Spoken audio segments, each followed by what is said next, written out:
What's up, guys? We talking trucking, man. I'm gonna let a couple of guys get up in here, but we got a nice special treat for y'all, man. We're talking to Elliot with Taking Flight. This guy's got a crazy background, man. He's done a bunch of really cool shit. So we're looking forward to it. We're about to get him on here. Take me like 2 seconds. So let's do that. Keep on coming in. And if y'all got any questions, go ahead and ask them. And we'll be glad to answer them, man. I'm going to answer whatever questions y'all got as far as trucking goes, man. Or anything else, really. Motivation, mindset, whatever. What is it? It's TTE.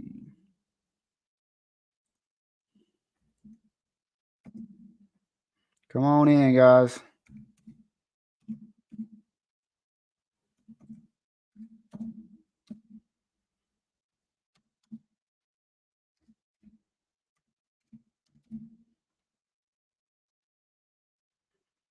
Yep.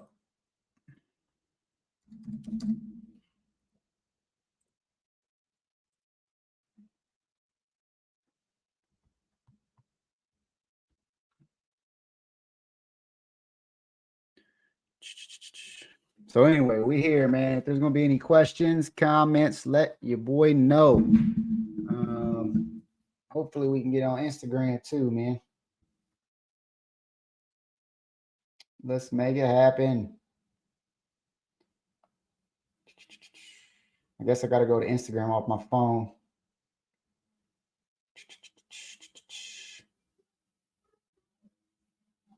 But yeah, man, let's talk about it. Let's get this guy on here. I can't wait for him to get on. We're going to ask some questions, man. Y'all better ask a bunch of questions. This guy's got a crazy battery. He's doing heavy haul. He's doing all kind of shit. 13 axle, was an owner operator. Who do you know that was an owner operator with a 13 axle? Ain't nobody doing that, man. Nobody out here. Everybody's leased on to somebody or using their trailer or renting their trailer.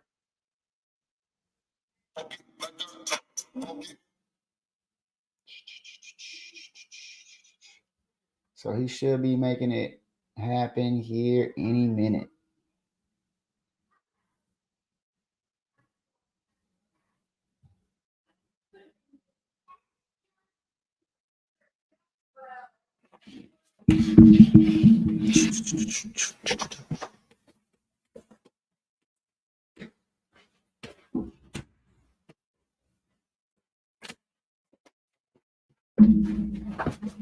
All right. Looking lean. I don't know who said that, but hey, man, I'm getting in there, man. Down to the hell did I was that last? 168. So we working, man. We working from 260 to 168.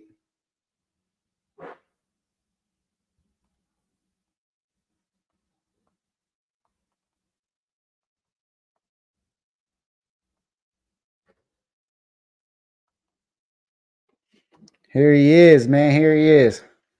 What's going on, man? You can hear me good? What's going on, man? What's going on? What a story, man. What a story. We got some good questions. It's going to be a good live. It's going to be a good podcast, man. We're looking forward to it. This man's got a story and some credentials, a resume that not any normal people have. So let's go, man. We're about to get into it here in 2 seconds. I don't know if I can add you on. The only one it wouldn't let me do was Instagram on here. I got TikTok on here and all the other ones, though, so I may have to invite you on. You got your phone separate, or you doing this one on your phone, too? Yeah, I'm doing this one on my phone. Oh, okay, so I can't add you to Instagram then, but damn. Well, I can probably save it and send it over there later. But anyway, if you guys aren't following me on TikTok, Facebook, and YouTube, we're live over there everywhere. But anyway, we're talking to Elliot Taking Flight. Let's get right into it, man. So how and the man, the myth, the legend, right? You know, we linked up through a couple really cool people. So we kind of have to go into how, you know, background, who you are, what you do right now, and then we'll dive into the credentials, man. I'm big on credentials. I love credentials. The more the merrier. When you can really prove what you do and you're willing to take risk and learn like a sponge and kind of level up and get in there and do it with the big dogs. Not everybody can do what you're doing. And I love that, man. Love seeing that. So just tell everybody who you are and what you do, and we'll start from there. I have, man. I really first I'll start off by saying, man, I love what you're doing, man. I appreciate you bringing me on your platform. To share my story and motivate, inspire people to chase their dreams. That's basically what I'm all about.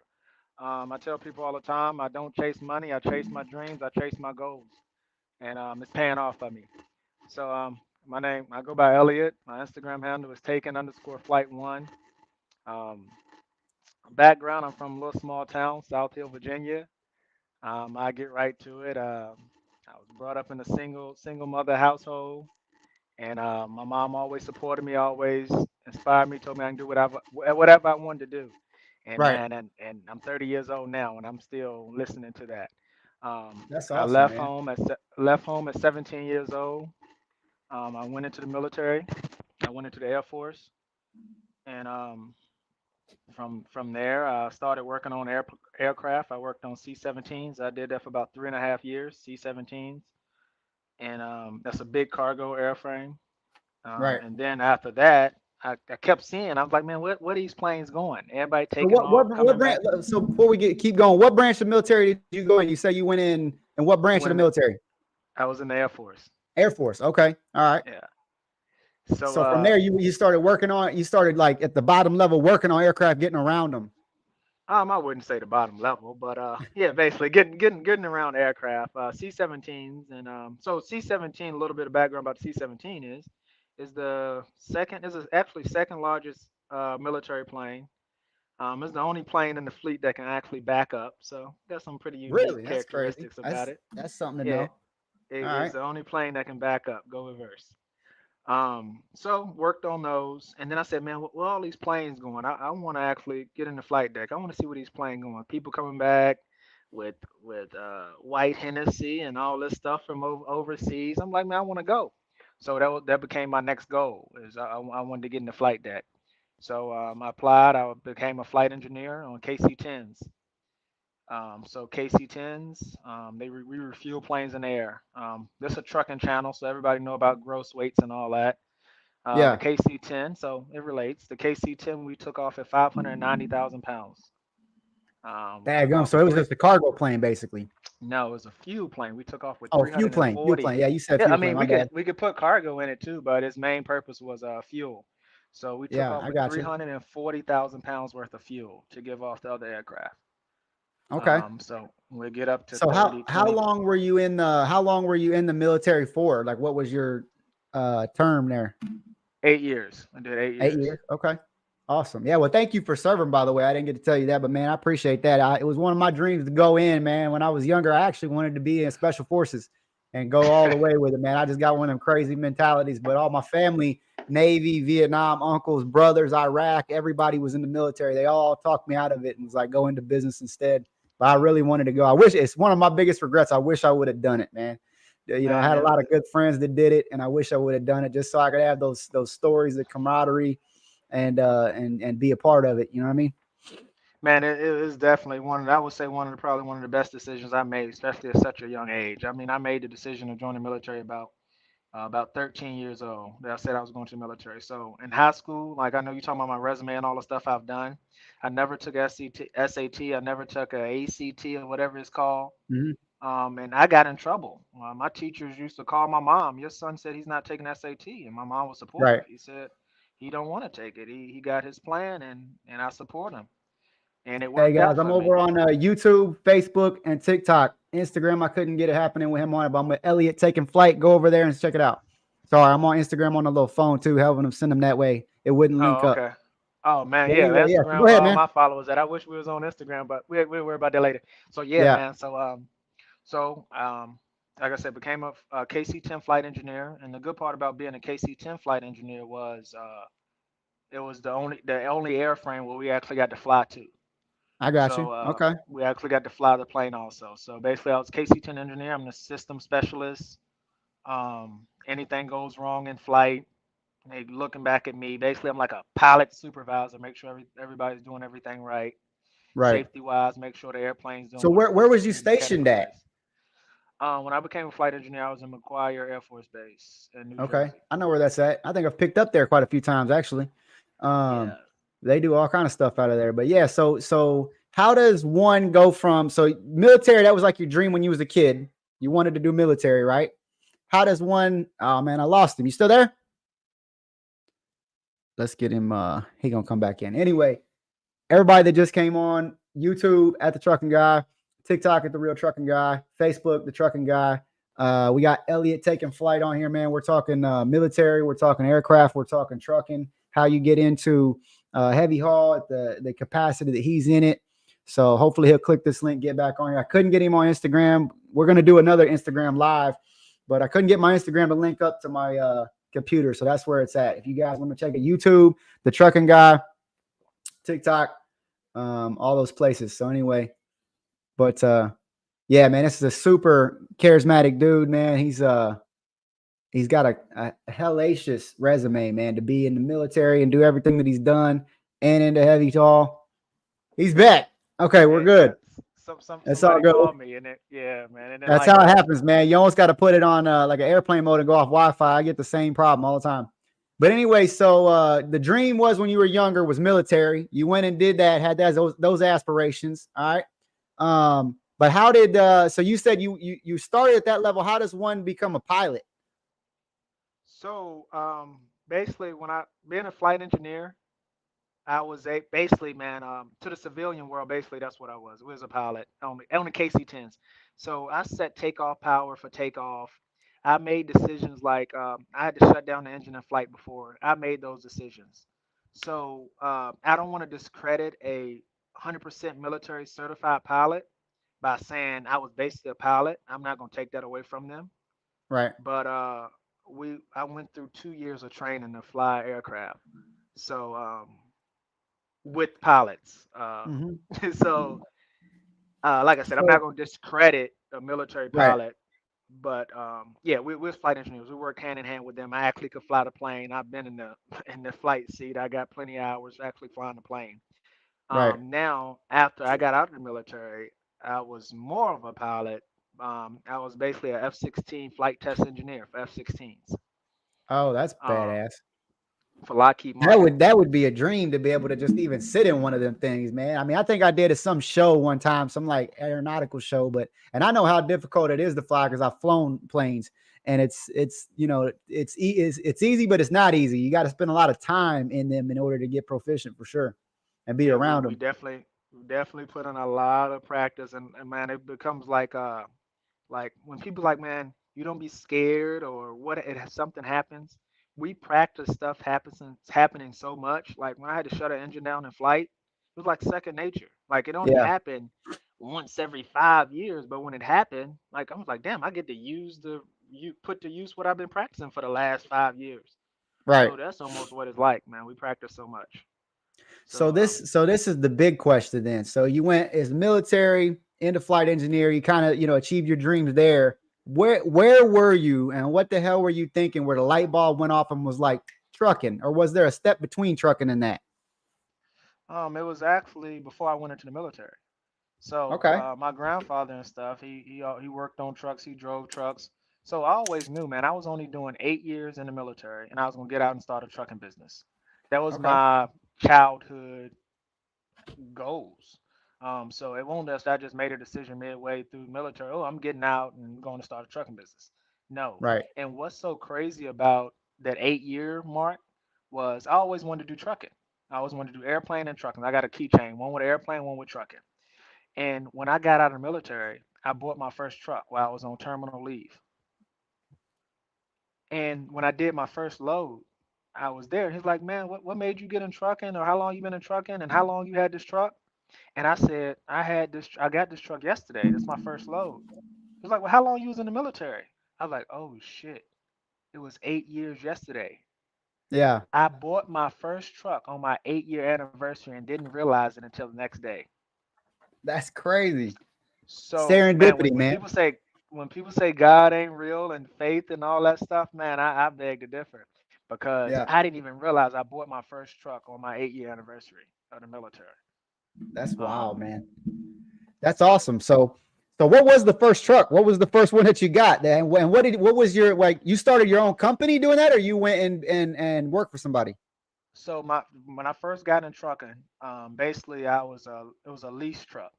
It was a lease purchase truck, but it wasn't Okay. with a big company. It was a small company. Okay. But I didn't really want to be a driver. I wanted to be a owner. A fleet So I owner. bought the truck. Yeah, fleet owner basically. So I bought the truck through the lease purchase, and I drove it for about 2 weeks, and then I put a Right. driver in it. It was a 13 speed. He really couldn't drive a manual, so I called myself teaching him in like a couple days. He was doing Right. all right, but he got on a hill on a fully loaded trailer. He dumped the clutch, basically ripped the drive shaft out. So I had to get it Damn. towed, had to get that fixed and all that. And man, that was a lot of money. I was just Right. getting out of the military. I was like, man, I just put the down payment down for this truck now and this. So I gave him another chance. Next time, about a month later, he messed up the whole rear end. So Mm. I talked to the guy that was leasing me the truck. I said, look, man, I can't afford to keep doing this. I'm new to trucking. I thought I like it, but I don't like it no more. Like, then I talked to my grandpa. He's like, well, what you messed up at was you just got in a truck and don't know nothing about trucking, and you put a driver in here. Like, you need to Right. be driving your own truck so you can afford when stuff go wrong. I was like, Right. okay. So then I went on by my business. I drove their truck for about a couple of weeks to pay for all the damage I made, and I just turned the truck back in. And I said I want to do this. Then I stopped trucking altogether. I gave it up. Okay. I didn't give it up, but I stopped. Pandemic happened. So Right. I had to go back to my bread and butter, which was aviation. That's when I went and worked for Lockheed Martin So because I mean so you it's went the back into F-16 stuff. aviation, then came Went back. back to aviation. Yeah, Okay. because I had to get my money back right. I ain't have it Right. like that. I just got out of the military and I Right. wasted all that money on trucking, so I had to go back to my bread and butter, which was aviation. So So you during wasn't the done with it yet. pandemic, You still wanted to chase your dreams and go after, running a trucking company and owning your own deal. oh yeah, I know I won't give it up trucking. The pandemic happened, so I just had to I got stuff to take Yeah. care of. So I just had to go where the guaranteed money was at. Right. Lockheed Martin don't shut down because of COVID. Right. Like so, Calibrate. yeah. So I did that, and I went to California. I did that for a year, and it wasn't no secret. Like I told him, look, I'm only staying here, get my money back, right? I'll be gone. Only Right. reason I done a year is so it wouldn't look bad on my resume. You don't go to a big company like that and go for 6 months and quit and all that because they talk when they call to do verification and all that. Oh, that guy, you spent all that money on him in training, and he only stayed 6 months. Because the stuff I do now, man, they spend a lot of money on training you. Right. So so I did my year, so it looked good on my resume, and then I went back in trucking. I went and bought the next truck I bought was a $10,000 day cab. A $10,000 like a Freightliner, like It what was an was it? international International. Okay. 9200, Day cab. So you got back in the a little game with a day day cab. cab. So what was the plan with the day cab? Like what were you gonna do with that? At that point, Or what the did you only do thing with I it? knew about at that point, the only thing I knew about trucking was all the research I'd done. I never really had boots on the ground other than a little incident with the driver. So at Okay. that point, I was just learning. I knew I was going to do something. So I got my day cab. I got my own MC. I started my own authority. I paid $4,500 deposit down for my insurance, and Right. found out it wasn't the right insurance because I didn't have a trailer. I was going to pull containers, but you got to have UIA to pull Right. containers. That's a whole different type of insurance. So that's like, well, to get that insurance, you got to do all this other stuff and pay another $4,500 and all this. Because I was like, whoa, whoa, all right, that ain't gonna work. So at this point, I was in Virginia, Virginia Beach, Virginia. So I said, I'm gonna lease on to Container Port Group. So I Right. leased on to Container Port Group, I've done a bunch of stuff for and them. so when I say I bust my ass for a month, and excuse my language, Yeah. but I No, want you're people to good. know that this won't just luck. I really got it out the mud. Right. So I really got out there. I was working 6 days a week. I was running 500 miles every day, 6 days a week. I was running from Virginia Beach to North Carolina, back 250 each way. So And you man, was grinding. I was grinding 6 days straight for a whole month, Right. and they was only paying $2 a mile. So I Yeah. was bringing in about $500 a day profit Right. after everything. Because at that time, fuel, $500 for fuel, and I made basically $1,000 a day, 500 Right. for fuel and expenses, and then I put about 400 in my pocket. Right. So, like I said, bringing home a little over $2,000. But my truck was paid for, so I had no trailer payment, I Right. had no insurance payment. Container Point was keeping all that. So I saved up all my money. Then I said, you know what? Containers are boring. I can't keep doing this. Right. So I went and worked for Eagle Transport. So, and that's another thing for the I've heard people of that's that new to name before. trucking. They're out of Carolinas, right? They got a plenty of places, but it's I a was gonna few say that. company that I think they accept. actually Eagle has one of the biggest hotshot fleets too. I think in the game next to Landstar, they have This a is lot of trucks, fuel. don't they? So this must be another Eagle. This is Eagle Transport Oh Fuel. yeah, there's a different one then because Fuel. the one I'm thinking of, Yeah. they got a bunch of trucks, but they have one of the biggest hotshot fleets in the country as far as I know. But I thought they were at like Nah, North they're Carolina. different. Yeah, this is different then. Yeah, because this is Okay. fuel. So, and like I said, while I'm on here, I give a little information in game too. So for the people that's just getting their CDL license and all that, this is a company that will hire new grads. Long as you well, when I did it, long as you graduated top 10% of your class for CDL, and you got your hazmat and your tanker, they'll give you opportunity. Okay. What do they So I haul? said, fuel, Oh, fuel, you said? fuel, yeah, fuel. They're fuel haulers. All right. So I gave that a try. And I said, look, man, I'm a park my truck because Containers was born. I wanted to go try something else. Like I said, to me, it wasn't the money. It was I was chasing my goals. I knew I didn't want to just be a container hauler. So I went and hauled Right. fuel. I did that for a month. Same thing over and over again, going to the same gas stations. All that. I said, you know what? I ain't doing this either. Yeah. So I did that for about a The month and heart a half. wasn't there, right? Just it was boring. The same, It was thing boring. every day, day in and day out ain't for you. And then there are few planes in the air. Like it don't take a lot to keep my mind stimulated and to keep me motivated. Yeah. So I left that and I said, look, I'm not doing that no more. I got back in my truck. I was basically doing power only moves for another month. So now that's Okay. 3 months of trucking experience. So I want everybody to keep up with this for the people that say you got to put in 5 years on flatbed and all that stuff. You got to create your own path, do it your own way. If you're capable of doing something in one day that people take 5 years to do it, hey, so be it. You got to do, and And like I I said, say this that all just the for the time. Like people. Everybody on a different time frame. some people are more resourceful than others. And I tell people to go get a mentor or get some mentorship or learn because you may not be as resourceful as I am. And like when I talk to someone like Joe or someone like yourself that's super resourceful, when you get put on a task, you're gonna get it done.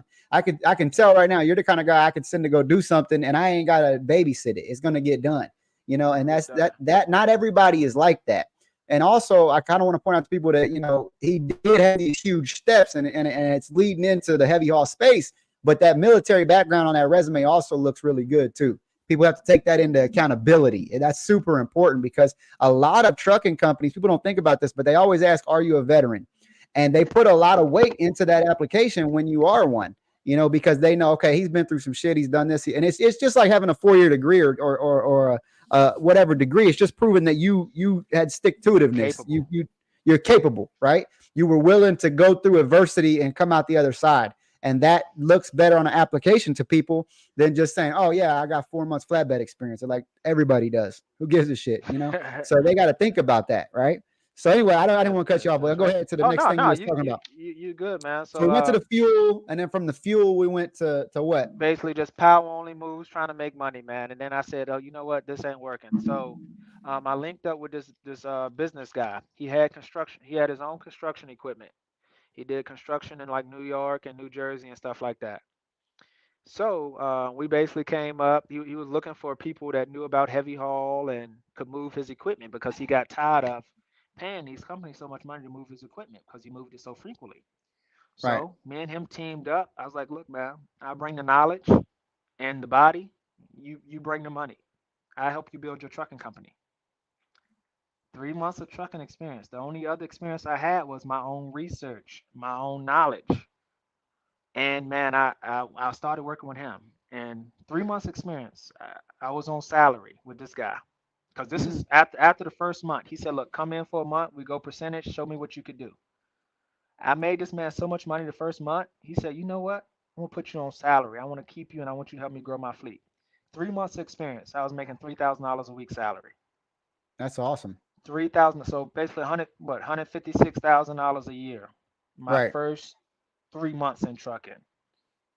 Pulling That's 8 axle. awesome, I was man. on eight axle RGA, and I was doing a lot of work from Baltimore, Maryland to New York, New Jersey, moving excavators. So where were you guys getting this low bore work now? Or y'all had some clientele or something, or some guy or customer? No, or fresh authority.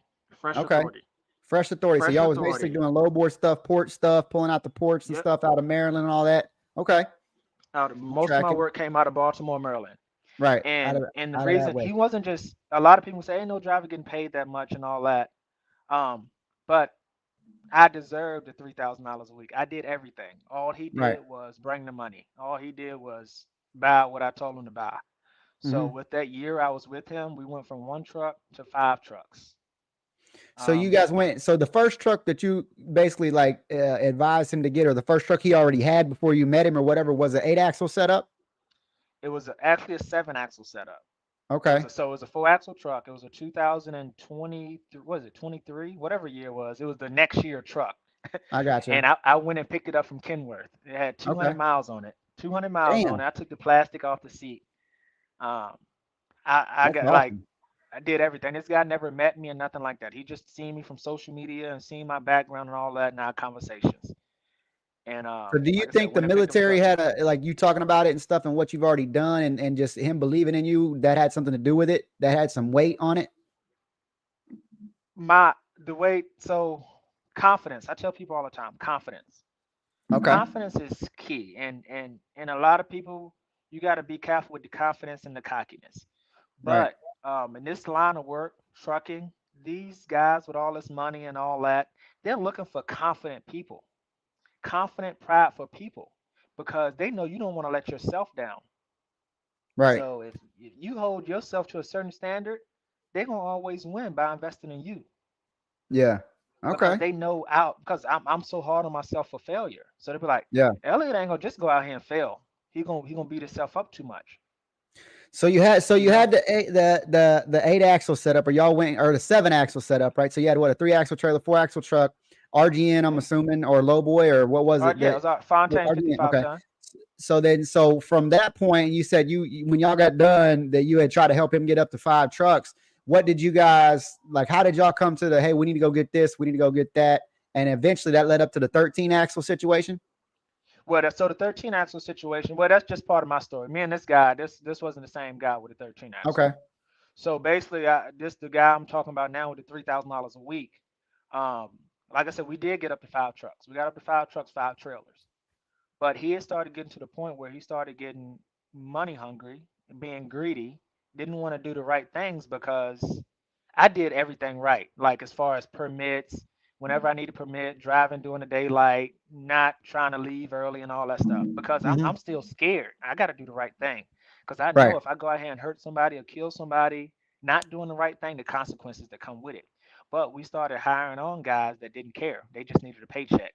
So they was right. doing anything that they were asked of by him, Yeah. So right? driving after dark, not having the Yeah, permit, running through the not state having a anyway. permit. Everybody does that when they get into heavy haul, thinking that it ain't no big deal until they get whacked that one time and it's OV. Exactly what happened. So he started asking me to start doing the wrong things. And I said, look, man, mm-mm, I'm not. I said, this money don't mean that much to me. And this at this point, this was about the 10, 11 month mark. So I stayed with him. We worked together for a year. So this was about Right. the 10, 11 point mark. And now this is after, like I said, man, when I say I did everything, I ran the authority. I did payroll. I with payroll. I hired drivers. I booked my Okay. own loads. This guy knows nothing about trucking. So He was was you construction. dispatching for the other trucks too, or no? You was setting that up through somebody else? He had a dispatcher. We had a dispatcher, but the dispatcher know nothing about heavy haul. So he'll find loads and call me and ask them what they were Oh, and how okay. much we should charge. So I I got had you. somebody always looking for loads and stuff like that. They'll call me because, like I said, I was still working too. I wasn't an office guy. I was in the truck. The truck was my Right. office. So he called me like, Okay. "Look, Elliot, we got this 336 excavator." I was like, "Okay, I know that weigh like 85, 90,000 pounds." Like I was able to be like, "Yeah, that'll work. We can do that with the 8 axle setup. Where's it going? Go ahead and get the permit." So that was Right. tough type of stuff I was doing. That's why I always keep my headset on, man. This headset got some hours on it. Um, so I did Hey, I all did the that. same That's thing why. for a long time. Oh Yeah, I man, this feel you on the headset. headset. So yeah, man. So I did like I said when I said I did everything and I did everything. The other drivers calling me, how you strap this down, how many chains I need, because he was trying to hire the cheapest people he could find that didn't know what they were doing, so he can pay them dirt cheap. And I was like, man, you're not gonna things are going too good for you to start doing shortcuts and stuff like this. So at that Right. point, I started telling him, look, man, one more time, I'm out. So I ended up quitting for about 2 weeks. I told him I won't do it no more. So he Right. apologized. Look, Elliot, we're gonna do everything the right way and all that. I was like, all right, I'll come back. And I came back a little bit longer. He done the same thing. So I left. So now he's out there running it all by himself and all that. I was gone for about a month, month and a half. My homeboy sent me a newspaper article. Truck hits bridge, $5 million. I Golly. got I got the newspaper article in my phone. And it's another thing too for you, man, the trucking guy. If anybody ever say he's capping, he's lying, I got all my receipts. Yeah, he got them Um, all, huh? I I got So all my that was the incident same guy video. that you was trying to convince to chill out on cutting corners, and he's in that now. He's in Oh, that boat. Basically, it's over for him, right? I mean, oh that yeah, business, yeah. yeah, it's over. So what was next?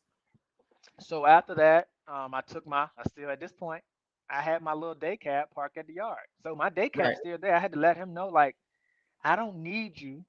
I got my own truck parked right here in your yard. So anything happen, I just jump in my own truck. right. So so yeah. So I got back in my own truck and I moved to Texas. And I was gonna lease my truck on with this company in Texas to do like flatbed work and stuff like that. But it was like a rigging company, so they did a lot of cranes and stuff. So I was like, if Hmm. I go there and show them that, tell them what I've done, and then I have my own truck and stuff like that, do my own truck for a little bit, so they get a feel of who I am and all that, because I'm gonna be helping everybody out, helping the crane operators, helping the heavy haul drivers. For you know, them like, well, look, Elliot, park your truck, you can just come drive one of mine. You can let you do Right. the big stuff. So I said, all right. So that's what I done. I just left my truck parked at the yard. They let me jump in a nice 379 Peterbilt. My first load was basically a nine-axle setup, all-field trailer. Like I said, I'm in Texas, so that's another thing. I think Texas is the only state. Correct me if I'm wrong. Well, if you, I think Texas is the only state that recognized five in a row. So a straight five. That means five axles in a row.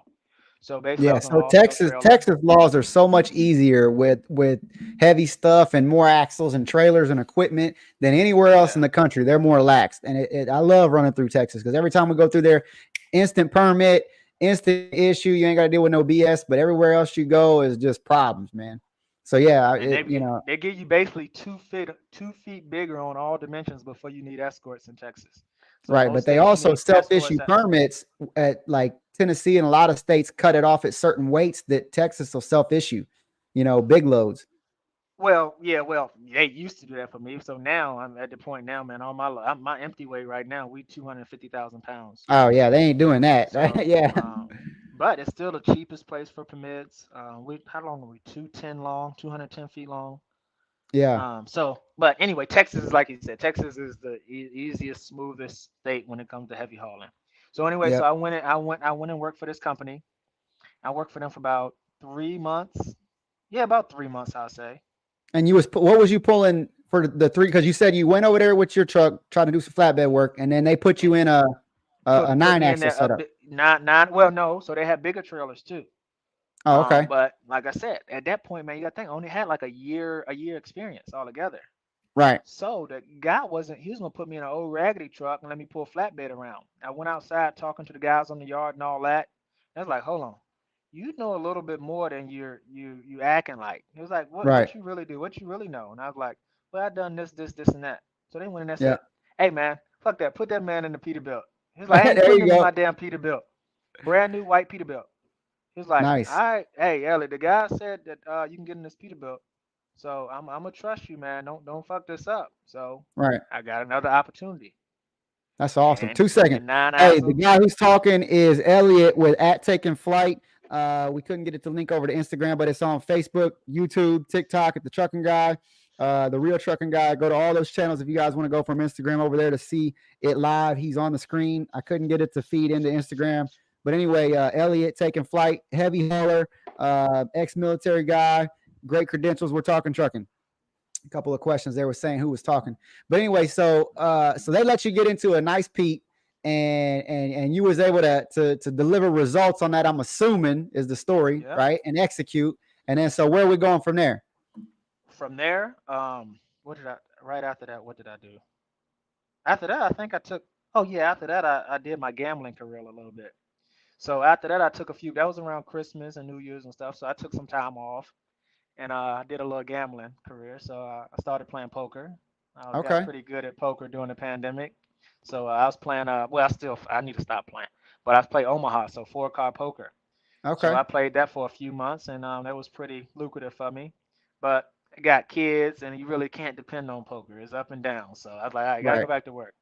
So then after that, I got back in my little international, and I just did a little random work, oversized flatbed work and stuff like that. Then I was like, man, forget this. I gotta go do. I was getting bored, so I had to Right. go do something different. End up working for went and go work for a big heavy haul company. Well, they won't big. They probably got about 10 trucks, but they do super loads. That's when I Okay. started my Gold Hoffer 20. That's why I did my 20 axle load, and I was pulling the big trailers like that. So that Okay. was next. I went and worked. This how I started working for this company. So I was pulling an oversized load on my in my international on a flatbed. It was like 15, 16 feet wide on the flatbed. And I Hmm. pulled into the port. I backed in and I seen this big 12 line dual lane trailer. So about 18-foot wide, super long. Like I said, all the stuff I'm talking about is on my Instagram page. So y'all make sure y'all check me out. So And I they said, had like a man, perimeter trailer or something over there that you seen. no, it wasn't a perimeter trailer. It's basically a modular trailer. So the Gold Hoffer with all the axle steer, um, basically it's a big flat trailer. I got you. Um, and like I said, it looked like it's a skeleton trailer with all these axles up under it. Looked like a spider. And I went Hmm. over there. I said, man, I always want to do this. He said, well, you already know how to read permits. You want to do this? I said, yeah, man. He said, I started telling him a little bit, showing my Instagram, showing him what I'm already done. He said, call this number, tell him I sent you. I just met this guy, but I don't know if how I walked up or something I said. He's like, call this number, tell him I sent you. So I call a number. Next thing I know, I'm up there doing an interview. They hired me. Man, the first trailer they put me on was a 13 axle steerable STZ9. Damn. So Uh, where was this? You had to go out to them. They this flew was you out or Houston. what? No, no, It this was. was in Houston. Oh, This so when it's I still moved to in Texas. Texas. Still in Okay. So you're Texas. still out in Texas and they're over there. Step. So I went there. Like I said, the first trailer they put me on was a 13 axle setup. It's basically a 9 axle. Some people call it a neck nine. So it got 9 axles on it, all 9 steer. Okay. And the trailer by itself, I think all the way closed up. I'm 110 long. The trailer can, and I think that's like 40 feet on the deck. The trailer can open up to 100 feet on the deck. So it's pretty unique trailer. It got about 30 levers to operate it. So you really got to know what you're doing to operate this trailer. So I tell people I'm at the level in trucking now where nobody cares about the truck. Does the truck pull? Does it have enough power to pull a truck? We don't care what it looks like. We don't care what color it is. Nobody cares about the truck. The truck is the cheapest part of the operation. Right. We're It's dealing the with trailer. 600, $700 million So trailers when now. you get It's the trailer. into a trailer like that, that's 500,000, $1 million, do they train you on a trailer like that? I mean, that's something I would love to do too. I always wanted to get into. But when you stepped up to that 13, did they give you some sort of like, hey, ride with this guy for a week, 2 weeks, month, whatever, figure it out, or they just give you like, hey, this is how it works in the yard. Have fun. See you later. Most people, when you make it to that level, they suspect that you already know what you're doing because they just don't hire people with no experience to do this type of stuff. They're not gonna Right. train you on their dollar at this level. They're not unless they're a big company like ATS or Landstar or something like that. And then you go to one of those companies, it takes so long to get to this level. To do like the stuff Yeah, I it do takes a now, long time. I've reached out to ATS back in the day and been like, hey, this is what I want to do. I want to go do heavy haul, 13 axles or larger. And they're just like, man, there's a long ass list for that. You can get over here and get in a dry van or a flatbed or even a step deck and pull that for 2, 3 years and then get on that list. But they don't just go over there. yeah, man, the stuff I do now, like I tell people, everybody want to say I'm a heavy hauler, I'm a heavy hauler. And I used to think the same thing. You're a heavy hauler until a heavy hauler pulls up. That's Right. basically what it is. Yeah, I tell When like I was I pulling, was having this talk with a couple of guys, a couple YouTubers and stuff, and I was like Benny and a lot of people, and really what the 40 tons and the 55 tons, I don't really consider that heavy haul. You're doing oversized freight. It ain't no different than working I mean, yeah, you're a little bit heavier, I guess, but no different than oversized on a hot shot, oversized on a flatbed, step deck. It's just you're doing big stuff. You ain't doing heavy stuff. It gets different when you get into shit that when you're driving it around, it can break shit and break the trailer. That's heavy haul. You know? and so yeah, when it get to that, man, it's all about who you talking to, right? If I go into a class of flatbedders, that all they pull is flatbed, I'm gonna be the baddest dude in there. I'm like, yeah, I do heavy haul. And I could be Right. talking about 6 axle or 7 axle. They'd be like, oh my God, you Right. do heavy haul. Man, when I went and worked for that company in Houston, I told them dudes I did heavy haul. This guy pulled out his business card and said, young man, you do what? I said, I do heavy haul. He said, what you pull? I said, they gonna have me pulling 13 axles. He said, son, that ain't no damn heavy haul. I said, Right. What's heavy haul? Man, he pulled out a card. He pulling a trailer with like 20 axles on it. He said, son, look at this. I don't even consider this heavy haul. I said, Yeah. all right. So that's like that was like humble pie and get you to think like, man, just when you think you the biggest and the baddest, there's some big and bad There's people out always here. it's perspective, man. It's perspective. Now I'm pulling around like I'm hauling stuff with my empty weight. Like I got permits. I got 200,000 pound empty weight permits. 200,000 pound empty, no load, just empty. Right. So that's the stuff that I'm very grateful for the opportunity. A guy told me one time, he said, Elliot, you just lucky. And I think that was one of the most disrespectful things somebody ever said to me. Elliot, you're just lucky. I was like, man, you don't get this lucky. I put in a lot of hard work, a lot of grind, a lot of time in the books. So the people that's listening and asking like, how did Elliot get here, or how do I do this? Man, I sacrifice a lot. I don't watch TV. I don't play video games. If I'm at home, I'm sleep, getting rest, because I'm just out being productive or trying to learn something. I would like to say I have a student mentality. I'm always willing to learn, and when you get around the people that know stuff and they see you willing to learn and you're capable, man, they're gonna teach you everything. They're gonna teach you everything you want to know. But you gotta be willing to learn. You can't come out like when I show up to these guys that've been doing this stuff for 10, 15 years. That's the first time I say, how long you been doing this? I've been doing this 10 years. I've been doing this 15 years. How long you been doing it? I was like, man, I only been doing this 3 years. Look, I was like, but this is That's my what's so background. This is crazy what about it, I've man. done. Is not a lot of people can say that. So I got a two-way street with the luck thing, and I want to ask your opinion on this. But I got a couple of friends that I grew up with. They were young guys. They're younger than me. They were the little brothers of my best friends growing up in high school. And they all went out to the oil field and they didn't know shit about oil field, right? And this was their mentality. And it's funny as hell to listen to it, but the shit works, right? They would show up on a job site and be like, hey, we need a job. And they would hire them when everything was booming, right? And then when the guys would get out and they hired them as just, roughnecks, as hands, right? They're pulling cable, they're in ditches, they're covered in mud, they're chain hands, whatever, different things that they were doing, right? On pipelines and rigs. And whenever somebody would get out of a piece of equipment, a dozer or whatever, and go to lunch, they would just get in the damn thing. As unethical, like most people get scared and wouldn't do that. They didn't have nothing to lose. They were like, fuck it. You know what I mean? So they would get in it and just start driving it and start doing whatever. And then when the guy come back, they'd be like, hey, man, what the hell you doing with my dozer or my excavator or whatever? They'd be like, hey, man, boss said you're fired. F off. And they would just keep going. And sometimes it would, be like, get the hell out of my dozer, And sometimes they'd be like, what? And they would go in the office and talk to the boss, and they would tell the boss, hey, I'll do it for less than what he's doing it for. And I can run the thing Oh just fine wow. or whatever. And I know being a welder, right, you got to be certified on the pipeline. These guys would save up their money, and they made a lot of money in the oil field, Yeah, right? when They it's boom, were yes making sir. stupid money. Yeah. They would go buy trucks because everybody's got the big fancy badass dually and the welding rig on the back of it with the flatbed and all Whoa. that. And all Hey, my phone about to hold on. I gotta hurry up and find a charger. Yeah, plug it in. But anyway, they would This just go shit get done. welding kits. They would practice welding, and they would just go out there and be like, hey, we welding now, and we're welders. And then they would show up on the job site and they'd be like, hey, you guys weld? Yeah. You certified? Yeah. We just show up and start welding and start driving equipment. And then they went and got their CDLs. And then so every job aspect, they would say, oh, we drive a truck. We'll pull the stuff out here. We can pull the rig truck, the crane truck. We can operate this. We can do that. They didn't have no training and none of that. And it's on the job. And they would just say they could do it.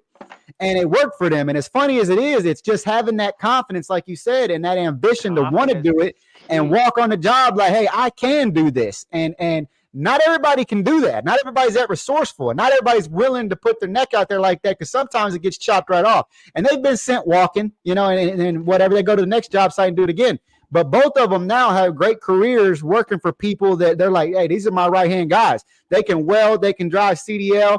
They can do this, they can do that, do just about anything, and they drive excavators, dozers, equipment, run cranes, and they learned it by just saying, yeah, I can do it, and jumping in it and just figuring it out. Not everybody can do that, but Brad Lee has this thing that he asks somebody. I don't know if you follow Brad Lee online, but if you don't, you should. He's super inspirational dude. But anyway, he has this question he asks in an interview: are you a lucky guy? If you say no, he won't hire you. He said, because it's a mentality thing, right? He says, I want a guy that's like, hell yeah, I'm lucky. I'm the luckiest motherfucker you ever met, right? Because that boils down to how do you feel? Do you create your own luck, or do you feel like you're a winner, or do you have that pessimistic loser mentality, right? Now, I've always said I don't wait on luck. It's all about skill set, right? There's this song back in the day. It was a rap song. It's like all hustle, no luck. I used to live that like it was my anthem, man, because that's all I had was skill and I'd always say if it wasn't for bad luck, I wouldn't have no luck at all. And then I heard that and I was like, man, he's not wrong. If you feel lucky, manifestation, in my opinion, is everything. If you feel lucky and you say it into fruition, you're willing to go give it everything you got, then you can be lucky and you create your own luck, in my opinion. So for someone to say like, hey man, you're lucky, I wouldn't take it as disrespect. I'd say, yeah, you right. I'm the luckiest mofo you ever met. But you know what I do? I put so much time and effort and hard ass work into being a lucky mofo that you can sit there and cry and be unlucky. But it's all how you think about it, really. That's just my 2 cents. Everybody's got to look at it differently. It's like you said, it's how it's said. That the way that they said I was lucky was trying to take away. Yeah. And if somebody asked me, do I feel like I'm lucky? I would probably say no.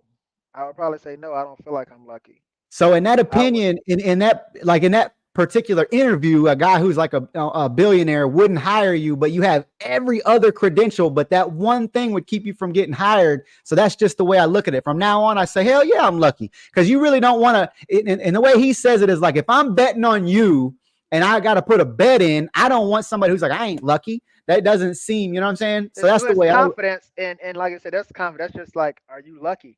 But it depends on what we're talking about. In life, right. I wouldn't say I'm lucky in life. I would say I'm blessed in life. Yeah, I would say the exact same thing. The way I look at it, man, is we on the lucky, table. You blessed. damn right. I want to be lucky. I'm the luckiest one here. Yeah, I'm lucky. Give me. Right. I'd rather be lucky than. So I guess it's in the definition of the word and how you look at it. Because the way I see it, I am blessed and I am lucky. But I'm lucky to have met my wife. I'm lucky to have had the blessings and the kids that I have and the life that I have. And yeah, I've put in a lot of hard work and I've had a lot of beautiful things and opportunities and I've dodged death at least 4 times. I've been in the hospital in the ICU for stupid shit. So I consider myself blessed and lucky, I guess. It's perception, you know? Yeah, it's I feel all like blessed and lucky is I mean, I would always replace blessed with luck because like I said, my faith and like I said, I'm very godly. I'm very, like I said, my faith is huge. I used to go to church all the time, but after the pandemic, so like I said, I'm not making an excuse why I don't go to church, but I listen. Really, my Pandora's always set to gospel music. So anytime I have an opportunity to give God, that's awesome, praise, man. I love that. For anybody that's listening, a lot of the people that I bring on are they're believers and they think that that there's a purpose and they're blessed in their life and their journey and their careers and everything. And I love to have that type of people on that believe in that because I'm the same way, man. Man, my wife does drag me to church every chance she gets, and I like going 99% of the time. The other 1% I like to sleep in sometimes. But like I said, man, I feel like God knows your heart, and like I said, I done been through some things where, man, I'm like, man, all I had was God. My faith was really tested. You ain't telling nobody that don't know that, man. I'm getting tested every day, man. But man, it ain't. Like I said, we on here. We always talk about. People always show on Instagram the good stuff. Like I didn't climb through my struggles too. Like I said, I still struggle every day about things. But shit, man, I'm struggling right now every day. Yeah. When I went out on the road, I was off the road for about 4 years running my company. I don't know how much you know about me, but last year we had up to about 65 trucks. We had a big retraction this year. Dedicated my time to the Lord because He gave me my life, and the least I can do is get my ass up. I agree with you. I get up, I go to the building, but at the end of the day, man, some days I want to sleep in, and my wife's like, "Get your ass up." But anyway, there's a lot that goes into it. But I went out on the road here recently and drove a couple of our trucks and went around, man. And I got stuck in a ditch, and I had shit happen, and I got stuck at the shipper. I showed it all, man. I got pulled over by DOT a couple times, like. Shit happens, and I just wanted to be transparent with people and let them know, like, it's not always got to be roses. It's not always perfect. It's trucking. There's too many moving pieces. There's always every other day something is not going to go your way, and it's your mentality and how you deal with it that makes you be able to overcome those things. Yeah, and then on the mistake side, so and since like I said, I only been a heavy haul 3 years. So I got to be very, very careful, right? Because if I mess up, it's gonna look like I didn't know what I was doing. But somebody with 15 years experience, they messed up. Oh, he just had a bad day. So I said all of to say, like, I made it to this point that I messed up two things, two big things that really, well, one on a big thing, but my two biggest mess ups, my whole heavy haul career since I've been in heavy haul. One, I loaded a step deck on top of an all field trailer, and the next morning when I aired it up, it didn't air up properly, and the tires were touching the step deck tires was touching the all field trailer tires, Ah, okay. and it flattened them out. Then Yep. my other mistake I made was I was pulling 13 axle, and basically I high centered. That happens, man. I've high centered a lot of trailers, and the way these trailers, people don't think about that. They're so low that you can do everything right 99% of the time and be in the parking lot of a truck stop and just miss a pothole. You just like it's tired, whatever, and you just or didn't see it. You're just oblivious to it that day, and there you are. You're stuck in the middle of the parking lot in front of everybody, and that's it. You know, and if you got a hydraulic neck, yeah, you can get out of it. If not, somebody's gonna have to come pull you because you ain't moving. If it's mechanical, you know, if you're loaded. Yeah. And basically, so well, we saying like I said, I'm not gonna act like I'm perfect or nothing like that. But if you want to get to the level like the big stuff and be a part of the big stuff I'm doing and all that, like we were just talking about the value load I just done. Like man, now is at the level where like we just joking about it now. We basically at the zero tolerance level. Right. We can't afford to have a insurance type claim because of the value of the stuff we do. So man, they really man, like I'm trying to say, like the little mess ups, like hidden stuff. Even if you hit a stop sign or hit a pole or something that really don't matter that much, you think it don't matter, but Right. I just hit that with somebody $1 million piece of valued equipment. Like I was Right. just We were telling just you talking about about. that too. Like the I think the most expensive thing I've ever hauled was, under $10 million and it was up there, but you just did one that's how much? I mean, you're doing them all the time now, these super loads that are crazy, but what did you just do that was the one you just hauled? So this man, I really want to thank, and I really think I'm pretty accurate on this. This probably was one of the most expensive loads ever traveled by truck this far. It was 1.4 billion dollars. So 1.4 billion with a B, and the trailer that hauled that had to be a multi-million dollar trailer, right?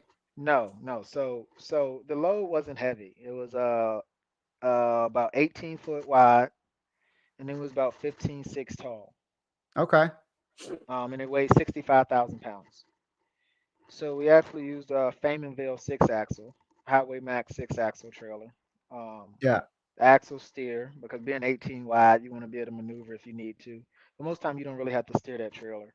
So yeah, yeah, man, got to be a part of a team that That's moved through, crazy. like That's I that's said, a that and that short 1.4 and, billion and dollar it's load. almost like, man, that's inspirational, and I'm a little jealous because I've been doing it 10 years and I would love the opportunity to do something like that physically because I got my CDL and all my credentials. I would love to do that, and you've been able to do it in such a short period of time. I have a lot of friends that have companies, 150 trucks, 100 trucks, 500 trucks, way bigger than me. Some of them are even younger than me. I'm only 35. Some of these guys out here are 30 years old, and they've done $100 million in their companies with brokerages and fleets. And I'm always like, damn, how did you? I got one guy in Miami, he's got 100 trucks plus, and he did it in 5 years. I'm like, how did you get to 100 Wow. trucks in 5 years? But some people are just built different, Hey, if you can't hear him very well, go over to Facebook, go over to TikTok, or go over to YouTube at the Trucking Guy, and he's on the screen and on there. We couldn't get it to load up, but yeah, I didn't see it. Benny, oh, what's up, Benny, man? What's going on, brother? Listen, if you guys want to check him out, man, TikTok, YouTube, Facebook, I'm on here with Taking Flight, Elliot. We talking heavy haul, we talking trucking. So go over there, man. Next time it'll be on Instagram. But anyway, yeah, man. So how does one get into? So you got with this company that basically a lot of what they do is super loads status, or is it just a little bit of Oh, everything? the company I'm at now, yeah, man. Yeah. So basically, our smallest trailers is like 13 axle perimeters. Okay. So And like smallest trailer they got at the company that you're at right now is like 13 axles. well, that's And about the smallest one we operate. We got smaller trailers, but they just parked at the yard. So yeah, smallest I we got, got like you. I said, 13 axle setup. So where do you But primarily run now? Like all over the United States, or just regional, or just in yeah, you know, a couple we states? still run all over. But Okay. man, now loads take a lot longer. Like today, we did 250 miles. That's a good day. Yeah. Because we're 16 wide, 210 feet long, 250,000 pounds. How many escorts you got on that? Like 4? No, we gotta usually have a police and two escorts. So like I Okay, said, so we 2 still in escorts and a Texas police. now. We So but we whenever still in you're in, Texas, so yeah, well, yeah, that's true. It depends on the state. But anyway, when you're like we just did a super load up to Pennsylvania about 3 weeks ago, and we had to have all of ours certified up there. They couldn't even be regular escorts, they had to be oh CVOs, yeah. and they was requiring 4 or 2 plus 2 police escorts just to go. We was only going like 50 miles in the state of Pennsylvania. But Yeah, anyway, police escorts is the norm now. Especially yeah. like I said, in Texas, we get away with sometimes. We usually use them to get out of the city, but other than that, man, we always gotta have police escorts at what I'm doing now. So And this company, go ahead. so anyway, on the stuff that you're doing now, when you're empty, do you got to have an escort? Because the trailer's already like what, 13 wide, 12 wide? So the where I'm at now is always gonna be a team. Always gonna be a Right. team. So the crew stays together no matter what. They go No, back to no, the yard, they go to the next no. load. The crew changes up. It just, I mean, So they you know, use because different escorts every time they go in between different loads and stuff. I mean, we sometimes you be with the same guy, sometimes you somebody different. Like we just gotta fill slots. If we need Right. this, we find the person that's available. So like right now, this company we always man, like steerman. So right now, that's what I'm doing now. I'm actually being a steerman. So everybody asks, like I'm gonna be straightforward. Like, how do Right. you get this? Like, you got to be open to do everything. Like, man, you gotta this trailer. Like, I don't know who's seen it yet, but it's posted on my Instagram. Like, this trailer got 15 axles. One, two, three, four, five. Five axle steer. 5 axle steer on the trailer. We can't even get off the off ramp without having to unpin and steer it. Like, That's if it's crazy. like we just went through Jersey walls and stuff like that, we gotta stop. Like, this is on. Like, we stop. Like, I mean, when we get on the highway stops. We Right. stopping the highway. We got to unpin. To come off a normal off ramp, it takes us 15 minutes because we Right. got to unpin. Like if it's Jersey walls up, we got to unpin. We got to lift the deck up to go over the walls. And this, like I said, another thing is you always operating different trailers. I'm not a one show. I'm not just operating one trailer. All Right. these trailers operate different. Like Go Hoffers, and Shirley's and stuff. The hydraulic platform trailers. They're the most complex trailers because they got so many valves, so many levers. Like the trail, like I was just telling you about, that Go Hoffer trail, they got like 30 levers. You got to know Right. which ones to pull. It don't come with an owner's manual.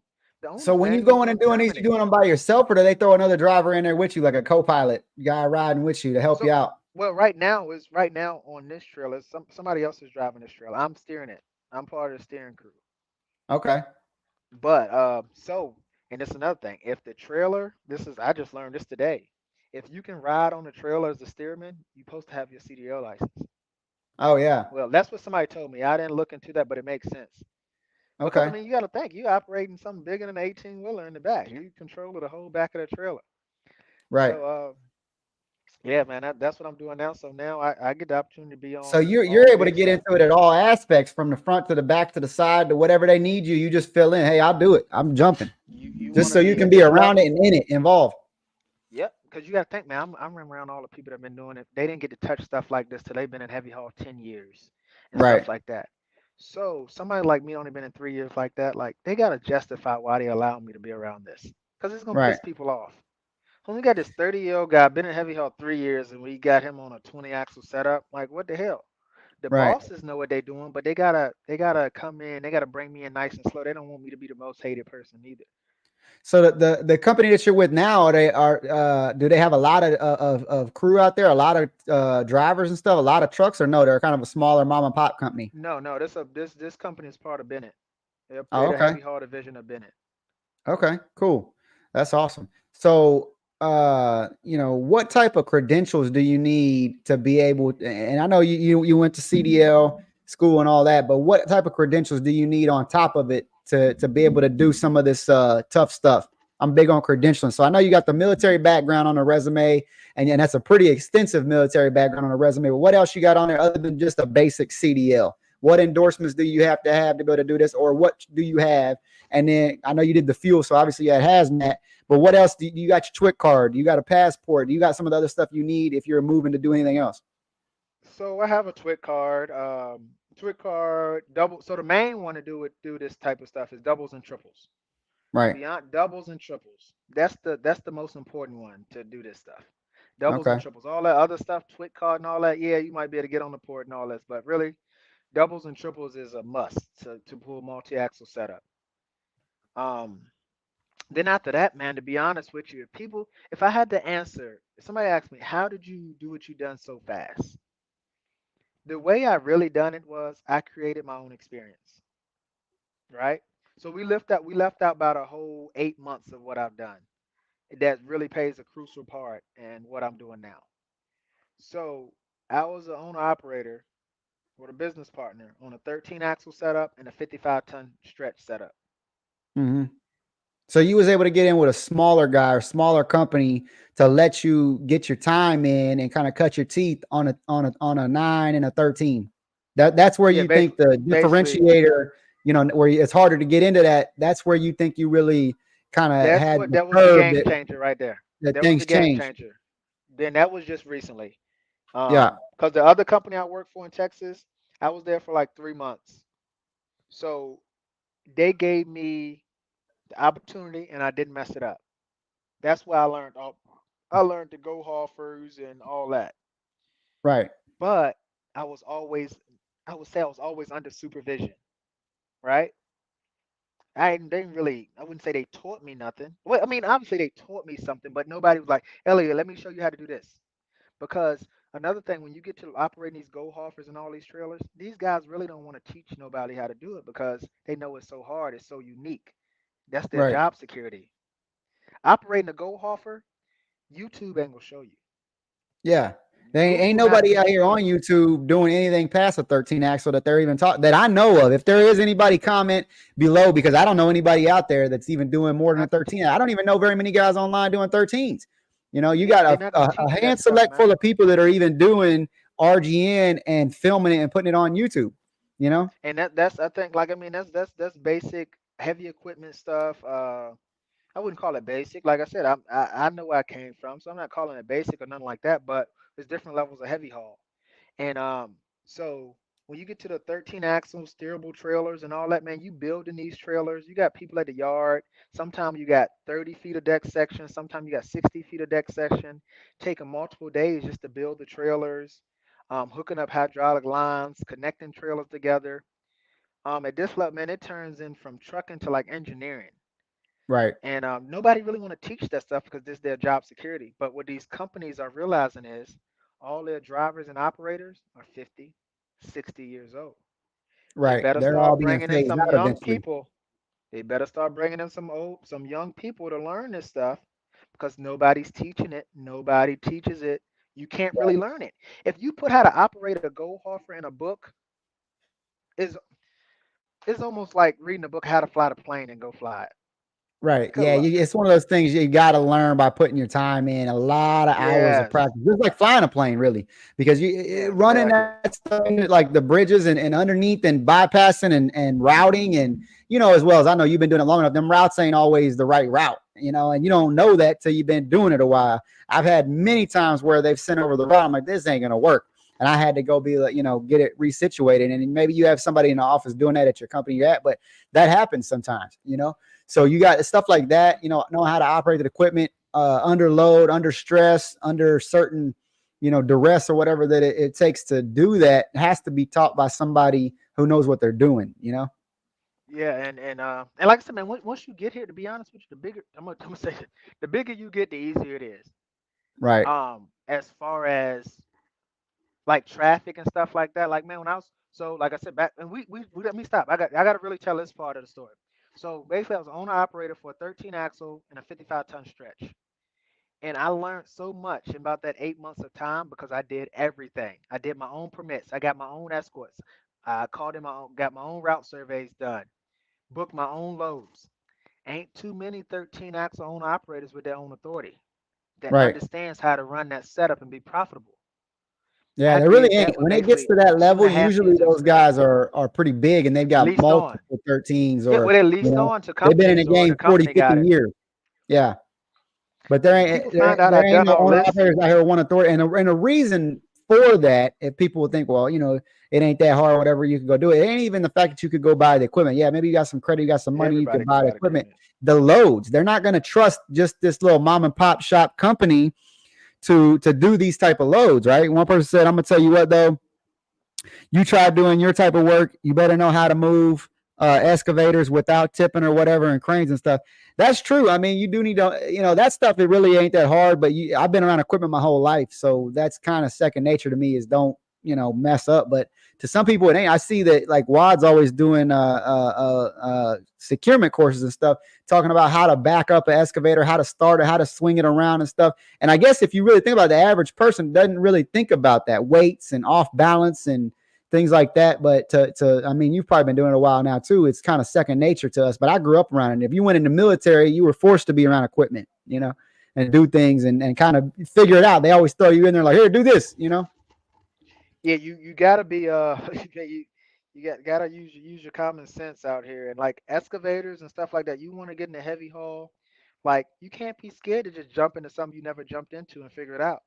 Right. I've been in Everybody, some you'll big ones, find man, that somebody they that just like, here, pick it up at Ritchie Brothers or go here, go there or whatever. And they're massive, they all huge operate the pieces of same. equipment. You know what I mean? Wait, not just your regular little excavator, your regular little D6 or, whatever. Those are not, I'm talking about big extended booms, extended arms. And then I got into situations where they didn't run. And I'm like, the hell you mean it don't Oh run? shit. So then you got to use, take the spider gear or the sun gears out and then have 2 or 3 different machines to pull it and push it on. And it's a whole situation. Until you get around people who run equipment every day, you don't even know that stuff's possible, because you think, Never how we get going to get stuck. this 100,000-pound piece on the trailer and it don't even run,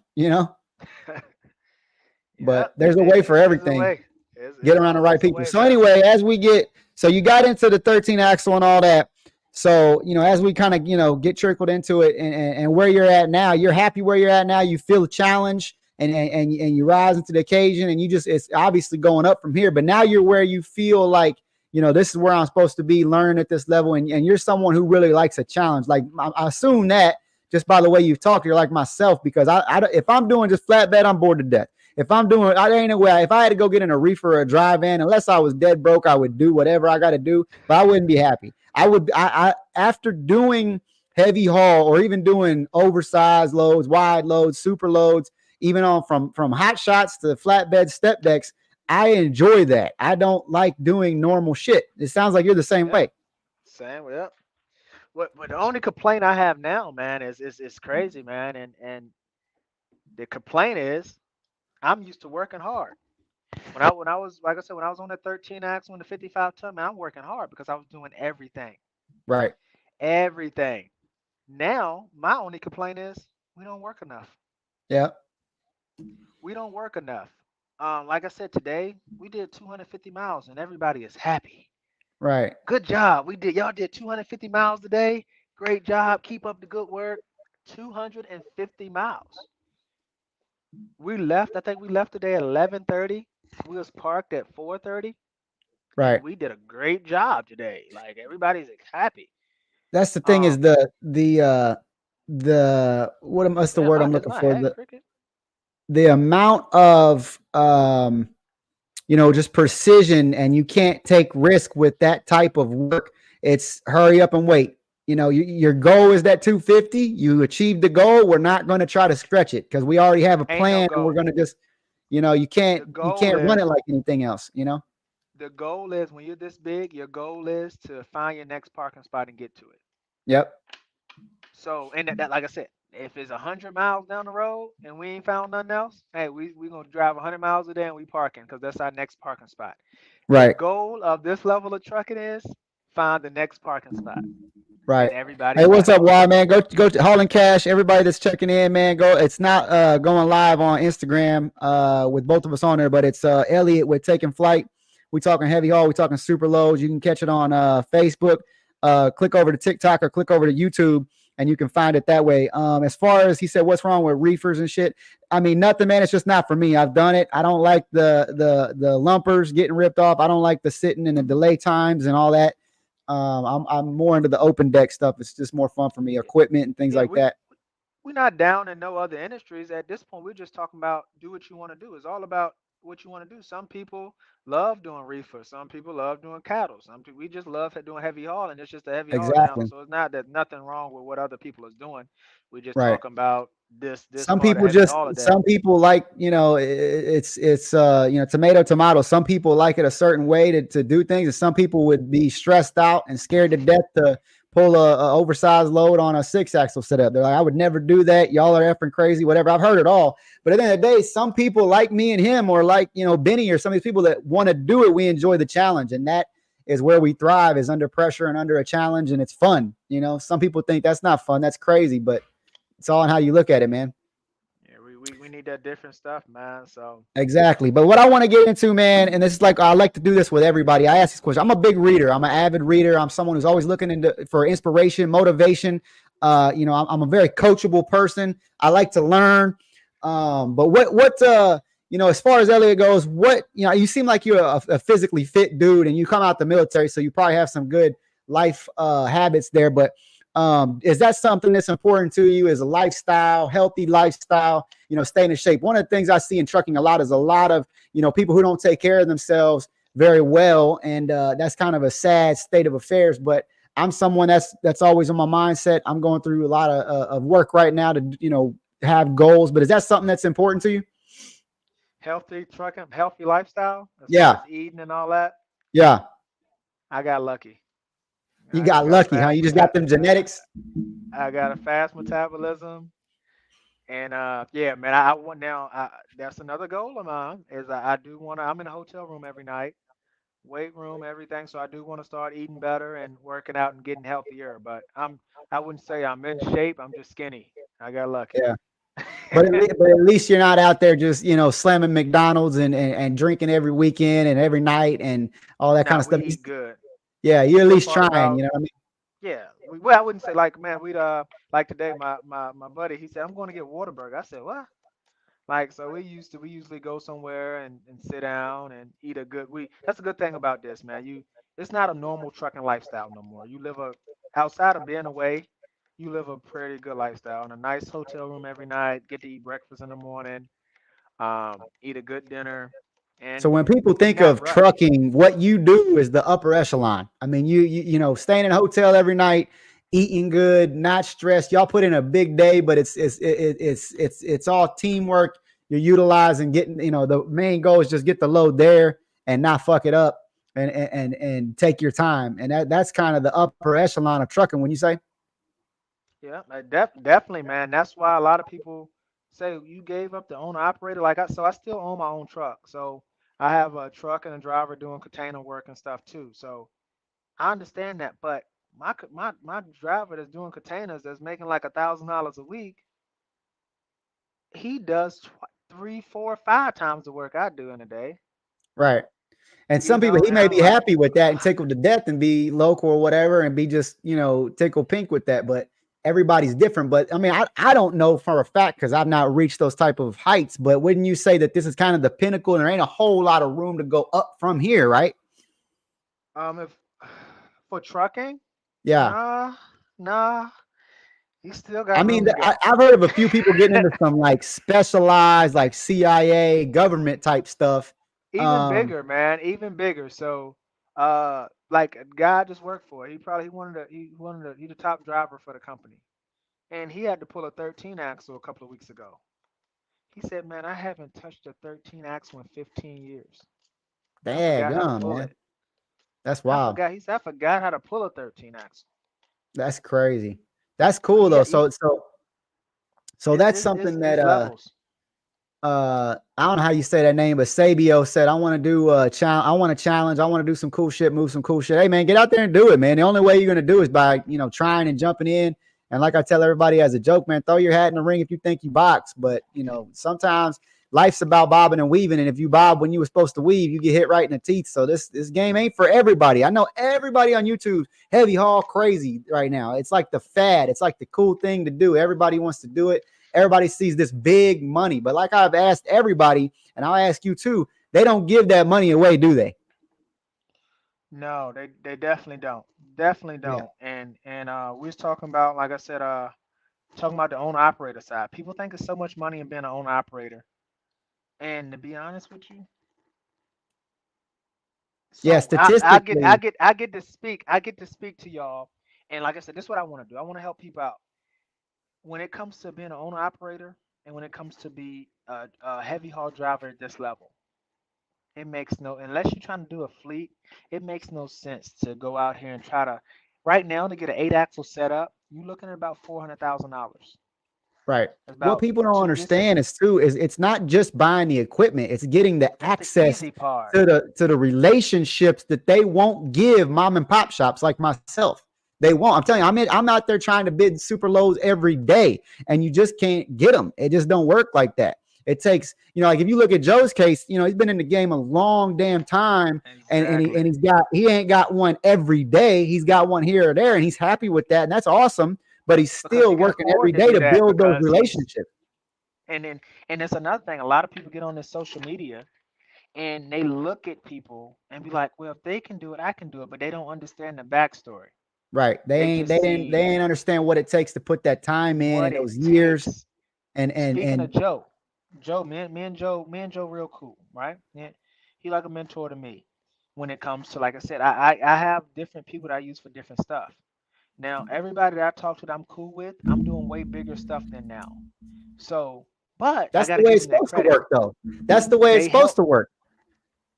Yeah, I give them all that credit though. Joe, Wad, SB, C1 Specialized, all them guys played a part in my progress. All them guys is So in now, the chat too, and a lot of them was on Instagram. We should have got it live over there, but I man, told them, well, hey, we, go we'll over to we'll go. YouTube, go over to Facebook.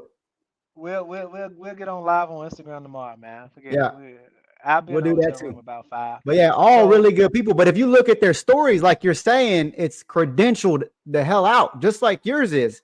but they see, this is the difference between, and this is what a lot of people had a problem with when I first got into it. A lot of people thought I was moving too fast. You're moving too fast. You need to go do flatbed and step deck first and all that. So that drew a little. I mean, if I'm using the correct term, tension or whatever you want to call it. Everybody thought I was moving too fast. That's too fast. You're gonna mess up. You shouldn't do it like that. Now that I'm here, that it worked for me, some of my relationships with some of those people have changed. Yeah. But that's And I not the won't way it's say, supposed to be, though. But at the end of the day, the way and I I won't see it, say like, some of those people. I say because one of those I have person. consulting But programs, right? And I teach people how to build fleets. That's what I do. Okay. So people come to me and they say, hey, I just started my MC. I want to build fleets. I want to recruit owner operators. That's what I know how to do. That's what I've done. Right. So last year we were as big as 65 trucks between a few different companies, and I've, a brokerage, the whole 9 yards, and I've got my own trucks, trailers. I've been in it over a decade.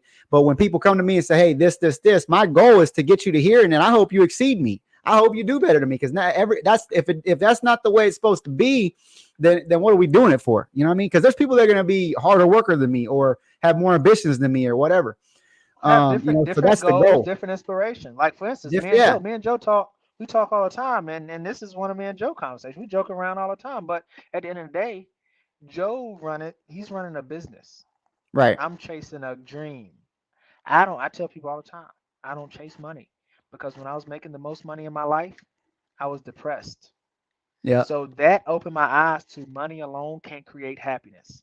Nope. You got to be chasing what you love. And it seems like you love this challenge of something new, I something love different a every challenge. I day. don't know Because what obviously anybody that would go in the military and do what you and try to get to the level that you wanted to get to in that career also, and then get out of that to do this, you wanted a challenge. And sometimes that's what it takes, man, is putting stuff on the line and saying, hey, man, that's what I want. I can go get money today. You're an astute guy.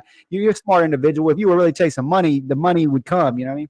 But it seems like you're really the money chasing gonna that come. Chase your that dreams and challenge, those goals. credentials, and what you want to do in life. And we're both still young, man. I follow guys like How old Grant are you? Cardone who didn't even start really hitting licks till they were 55, 60 years old, 65. Exactly. You know what I mean? So we got a How lot of old are time you? left. Huh? 35. How old are you? Are you 35? Okay. Yeah. Yeah, So, man. So that's what and it's all last about. year, Exactly. Last year, our companies did close to $6 million. And I thought this year was just going to be like, because we doubled every year for like the Wow. last 6 years. It's hard. You can't go from 6 to 12. It's unrealistic. You know what I mean? So, and in the middle of a recession like we're in too, and I don't have that insulation or insulating factor like maybe the company you're working for does, where I'm just big enough that I have these clients that I can absorb it. I can't. So I was just a victim like everybody else that's in the slow times, Yeah. But Saban said I used to move excavators. I enjoy moving stuff. I do vehicles and I move Lambos and stuff. Yeah, man. I've moved vehicles on the hot shot level, but not on like the 9-car Stinger and stuff level. I would love to do that just because it's a couple ones, but not a bunch of them to say that I really kind of name and anything like that. I got a few on my page from a long time ago. A few different. I mean, we've done some nice high end cars, but I got out of that game. Sabio or whatever, because man, one rock chip, one dirty seat, grease stain, they don't want to pay, so it's super, one little scratch, and they want to, you got to prove that you didn't do it. You could do everything perfect and they still say no. That type of clientele's like, no, you scratched it, I ain't paying. Yeah.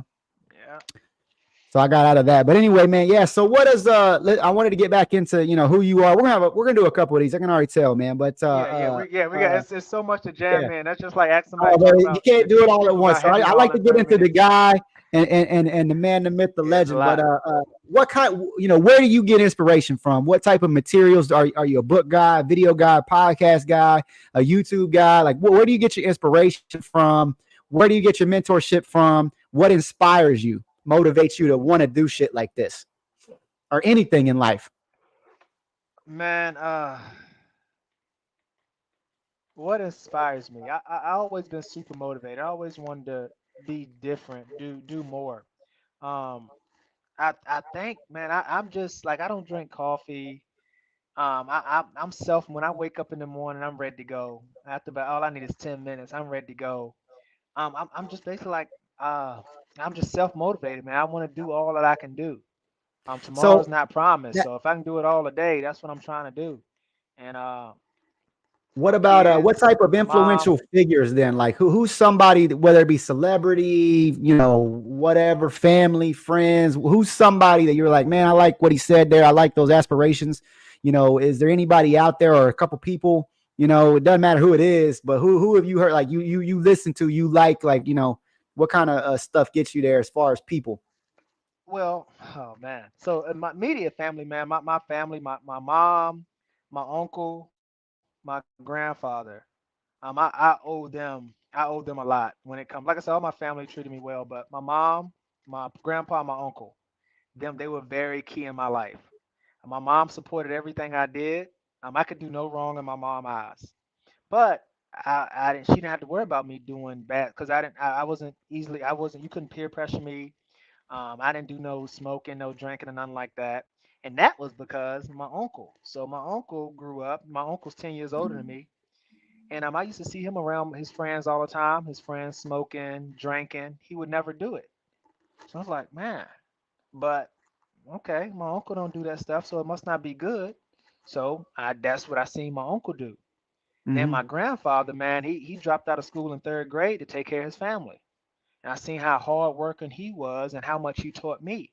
Man, my papa was the maintenance manager at McDonald's after he retired from trucking. I'm 5, 6, 7 years old. I'm at McDonald's working with him, breaking down boxes. So they installed hard work in me at an early age. Soon as I could get a job, I had a job. At 14 years old, I was working at my middle school. So at 14 years old, my mom stopped buying clothes and stuff for me. At 14, 15 years old, I was asking my mom what bill you want me to pay. So it's just I, they're just self motivated. Now, people that I look up to, like NFL player, I really like Richard Sherman. I really like Richard Sherman mentality because on TV he's just this cocky corner that's good, Right. but on paper he's this 4.0 graduate, smartest NFL player probably. You see the whole other side of him, but he's just very very confident. So when I was coming up, I looked at it, I said, man, there's nothing wrong with being super competent and really believing in you because if you don't believe in you, nobody will. Boom. 100%. I did struggle with that growing up because I was all my friends And then even some of my close friends, man, they seen it too. Like Elliot's gonna be different. He's gonna be the one that get us out of here. So they smoking weed, they drinking. Let me ask to smoke some weed. They'll beat my ass. You don't Yeah. smoke no weed. What are you doing? And this is 16, 17, 18-year-old us. They didn't let me do anything like that. If somebody after they figured out I was going to the Air Force and I was doing something good, and somebody wanted to fight me, it was like, Elliot ain't fighting, but who want to fight Elliot? I fight for him. Like, Right. so all those guys, man, when I make it, we on the yacht together. So I never forget where I come from. That's why people call me cocky and stuff like that. I bring it back to be like, I feel that I'm very confident, but I'm humble because it ain't about how far I get. What it means for me is how many people I bring with me. And I try every Right. day, man. I have so many people in my inbox and stuff saying, Elliot, I want to talk to you and all that. And I'd be like, I had to screenshot it and ask people, should I charge them for a consultation? They were like, yeah, it's a no-brainer. You need to charge them. You worked hard. I can't even bring myself around to actually charging somebody for my time. I say, man, just give me a call. And I've been doing this for 2 years, 2.5 years. So, Yeah, I did the um, same thing for a long time, but eventually it starts taking time away from the family and stuff, and it's man, got to be like, been okay, I doing got to that. get paid for my time. You know what I mean? It's been doing that, but like I said, I definitely have to start. So, man, I'm just what like I said, you asked who inspired me, man. I just my family. I gotta put our name. I gotta take care of the Elliott name, and that's what inspired me. I want to be that game changer for the generation, That's you know, awesome, man. and I'm So trying my best. I'm trying my best. So the what about like books or motivational stuff at all? Because you seem like a real articulate dude. So did you get that out of the military or school or like is there certain things you seek out like book wise, podcast wise? Because obviously you real articulate, and it takes that type of mind or that type of person to be able to do this type of job anyway. But just being that type of person that's like engineering background, thinking background, all those things that go into it, being articulate and educated. What is that? Where do you get that from? Where do you pull that from? The military really changes you. I was, man, you got to think. Being in the military, I was always doing jobs where when I became a flight engineer, zero mistake. You couldn't make a mistake. You make a mistake doing what I did, any mistake. If I didn't sniff a compartment, I get kicked. I can get kicked out of the military, get disqualified to fly. That's how serious it was. So we had in the military, they got what you call, we only lost one KC-10. And I'll just tell you how serious my job was in the military. We only lost one KC-10. They never crashed, but we lost one to a ground fire.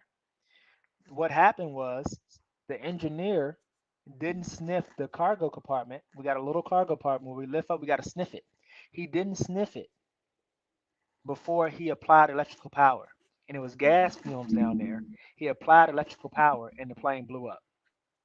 Hmm. That's how serious my job was. If you didn't sniff that compartment, that could be your life or your career. If Right. somebody catch you not sniffing it, you disqualified. So, and that was just sniffing a compartment. Yeah. There's 300 That's other crazy. things we couldn't do wrong. Right. Um, So it so just super seriousness was drilled into, how you had to do drilled into things. me. Zero mistake. Now in trucking, man, I beat myself up over the littlest stuff. If I Hmm. curb well, the level I'm at now, you're gonna jump curves and stuff like that. When I was on 8 axle and stuff, if I curb the tire, man, I beat myself up for about 30 minutes just for touching the curb with a tire. Like literally beat myself up like, damn, you can do better than that. I curbed the tire. Man, people curb tires that's how big I was on trying to trying to catch perfection. I know I'll never be perfect, almost like Kobe said. You never be perfect, but if I keep trying to be perfect. So I'm very hard on myself. Um, so what was the question? I got all around it. My fault. But oh, do I read books and stuff? Can you hear me? I can't hear you. Can you hear me?